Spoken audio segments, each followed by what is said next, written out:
Hi everyone, ഇന്ന് നമ്മൾ discuss ചെയ്യുന്നത് ന്യൂ പാത്വേക്ക് എലിജിബിൾ അല്ലാത്ത പ്രൊഫൈൽസിനെ കുറിച്ചാണ്. പല നഴ്സസിനും ന്യൂ പാത്വേ എന്താണെന്ന് അറിയായിരിക്കുമല്ലോ.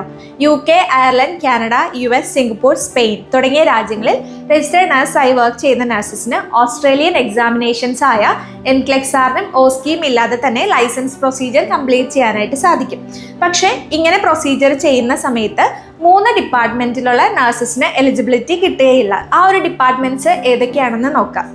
ഫസ്റ്റ് എലിജിബിൾ അല്ലാത്തൊരു കാറ്റഗറി ഓഫ് നഴ്സസ് ആണ് മെൻ്റൽ ഹെൽത്ത്. മെൻ്റൽ ഹെൽത്തിൽ വർക്ക് ചെയ്യുന്ന നഴ്സസ് ആണെങ്കിൽ നിങ്ങൾ UK-ലോ അയർലൻഡിലോ സ്പെയിനിലോ ഈ പറഞ്ഞ കൺട്രീസിൽ എവിടെയെങ്കിലും ആണ് RN ആയിട്ട് വർക്ക് ചെയ്യുന്നതെങ്കിൽ നിങ്ങൾക്ക് ന്യൂ സ്ട്രീം ലൈനിൻ്റെ പാത്വേ വഴി എക്സാമിനേഷൻ ഇല്ലാതെ ഓസ്ട്രേലിയൻ ലൈസൻസ് കിട്ടുകയില്ല. പക്ഷേ ഓസ്ട്രേലിയയുടെ ഡയറക്റ്റ് എക്സാമിനേഷൻസ് ആയ എൻക്ലെക്സാറിനും ഓസ്കിയും ക്ലിയർ ചെയ്ത് കഴിഞ്ഞാൽ നിങ്ങൾക്ക് ഓസ്ട്രേലിയയിലെ ലൈസൻസ് കിട്ടുന്നതാണ്. ഈ ഒരു പെർട്ടിക്കുലർ ഡിപ്പാർട്ട്മെന്റിൽ വർക്ക് ചെയ്യുന്നുണ്ടെങ്കിൽ ന്യൂ പാത്വേ വഴി മാത്രമാണ് നിങ്ങൾ എലിജിബിൾ അല്ലാത്തത്. ബട്ട് ഡയറക്റ്റ് പ്രൊസീജിയറിലൂടെ നിങ്ങൾക്ക് ലൈസൻസ് എടുക്കാനായിട്ട് സാധിക്കും. സെക്കൻഡ് ഡിപ്പാർട്ട്മെന്റ് ആണ് ഡിസബിലിറ്റി. ഡിസബിലിറ്റിയിൽ വർക്ക് ചെയ്യുന്ന നഴ്സസ് ആണെങ്കിൽ നിങ്ങൾക്കും ന്യൂ സ്ട്രീം ലൈനിൻ്റെ പാത്വേ വഴി ലൈസൻസ് എടുക്കാനായിട്ട് സാധിക്കില്ല.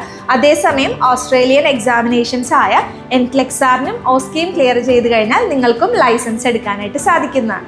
ലാസ്റ്റ് ഡിപ്പാർട്ട്മെന്റ് ആണ് പീഡിയാട്രിക്. നിങ്ങളൊരു പീഡിയാട്രിക് നഴ്സായിട്ട് വർക്ക് ചെയ്യുകയാണെങ്കിൽ UK-ലോ അയർലൻഡിലോ കാനഡയിലോ ഒക്കെ RN ആയി വർക്ക് ചെയ്യുകയാണെങ്കിൽ നിങ്ങൾക്കും ന്യൂ സ്ട്രീം ലൈനിൻ്റെ പാത്വേ വഴി ലൈസൻസ് എടുക്കാനായിട്ട് സാധിക്കുകയില്ല. സെയിം ടൈം ഓസ്ട്രേലിയൻ എക്സാമിനേഷൻസ് ആയ എൻക്ലെക്സാറിനും ഓസ്കിയും എടുത്തു കഴിഞ്ഞാൽ നിങ്ങൾക്കും ലൈസൻസ് നേടാൻ സാധിക്കുന്നതാണ്. അപ്പോൾ ഒരു ഡൗട്ട് ഉണ്ടാവാം, ഈ 3 ഡിപ്പാർട്ട്മെന്റിലും സ്ട്രീം ലൈനിൻ്റെ പാത്വേയിലൂടെ രജിസ്ട്രേഷൻ എടുക്കാൻ സാധിച്ചില്ല എന്നുണ്ടെങ്കിൽ നിങ്ങൾക്ക് എങ്ങനെയാണ് ഓസ്ട്രേലിയയിൽ വർക്ക് ചെയ്യാനായിട്ട് സാധിക്കുക?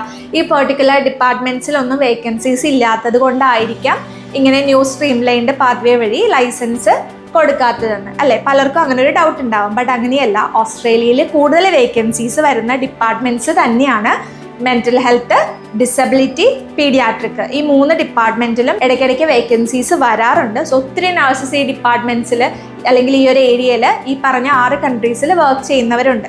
സോ അതൊന്ന് റെഗുലേറ്റ് ചെയ്യാൻ വേണ്ടിയിട്ട് മാത്രമാണ് ആപ്ര ഇങ്ങനൊരു റൂള് ഇൻട്രൊഡ്യൂസ് ചെയ്തത്. ജോബ് വേക്കൻസീസ് ഒത്തിരി ഉണ്ട്. നിങ്ങൾ നോക്കിയാൽ സീക്കിലും ഇൻഡീഡിലും ഒക്കെ നോക്കിക്കഴിഞ്ഞാൽ കാണാൻ സാധിക്കുന്നതാണ്. സോ ഈ 3 ഡിപ്പാർട്ട്മെന്റിലുള്ളവരാണെങ്കിൽ നിങ്ങൾക്ക് ഒന്നെങ്കിൽ ന്യൂസിലാൻഡ് ത്രൂ രജിസ്ട്രേഷൻ എടുക്കാനായിട്ട് സാധിക്കും.